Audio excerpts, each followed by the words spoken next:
If you weren't already convinced to get a 3D printer for your shop, here's another project that I just finished that might help convince you it's time to get one. And the barrier for entry is lower than ever and easier than ever. You don't have to be quite as much of a nerd as you used to have to be to get into the 3D printing space. What's cracking? I'm Dylan from DIY Overdrive. Check this out.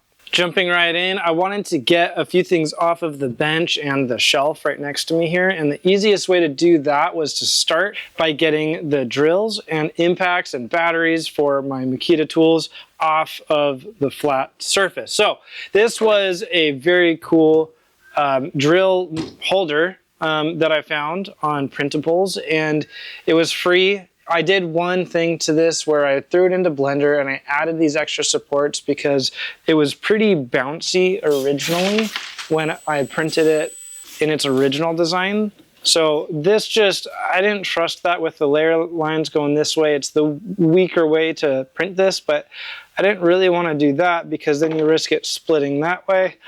And also, it's just a lot easier to print like this without any supports from printing on its side. So this took about 4.5 hours on to do 2 of them on my Centauri Carbon. I've got 2 Centauri Carbons, both with a 0.6 nozzle, which helps with speed a little bit.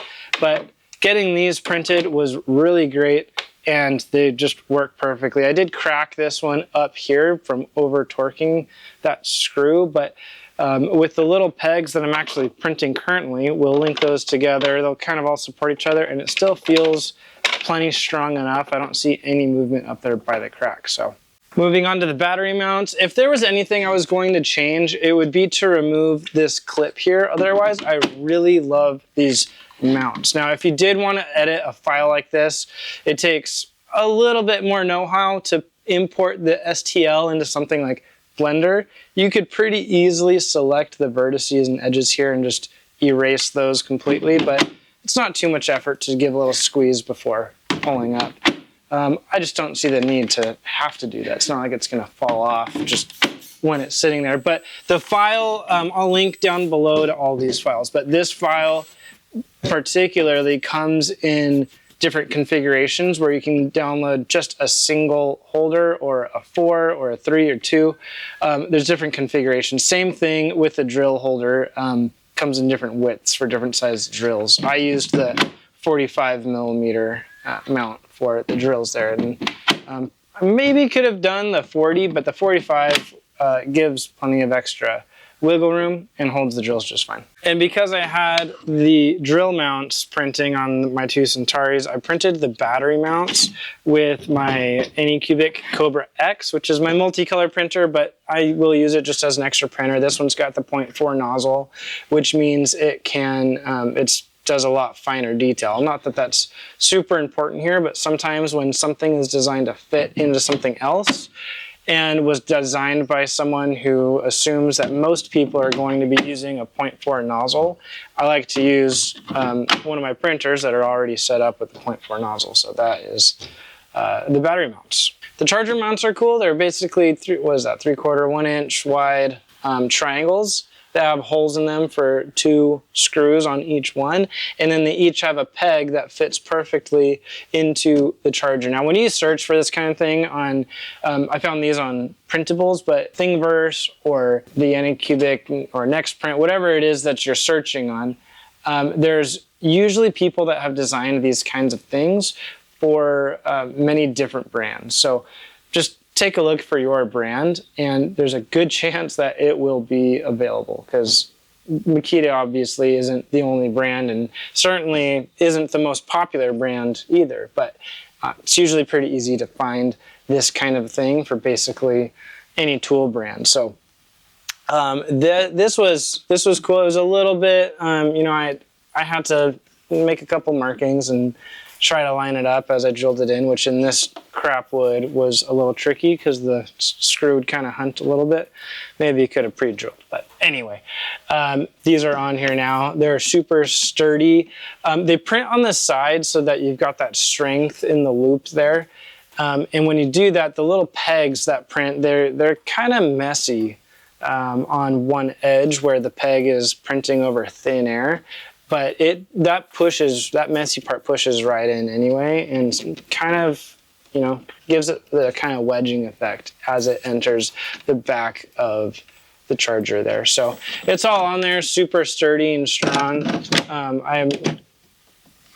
Well, I guess if you torque it just right, it'll come off. But you could glue it in, or there's obviously plenty of ways that you can help secure something like that, or just don't be as rough on it like I just was. Anyway, super cool.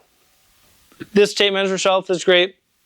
It'll help encourage me not only to keep the bench a little more clear, but also encourage me to keep track of my tape measures. Now you can see that I've got my my big Milwaukee tape here facing upwards because it doesn't fit facing down.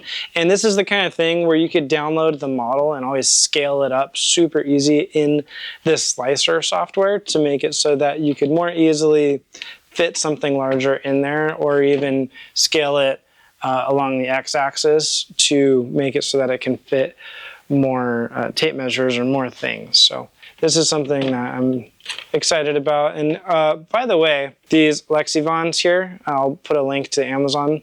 These come, I think it's like $24 for 5 of them. I forget exactly what the price is, but it's super affordable. And I particularly like the ones that auto lock, and then you just push the button to close it.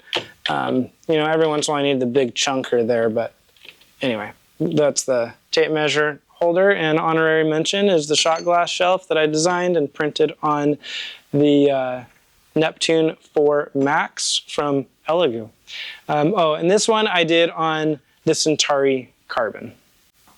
So that is my latest project in the shop, helping getting things cleaned up a little more here. I love the new wall mounts for all of my cordless drills and batteries and chargers and tape measure.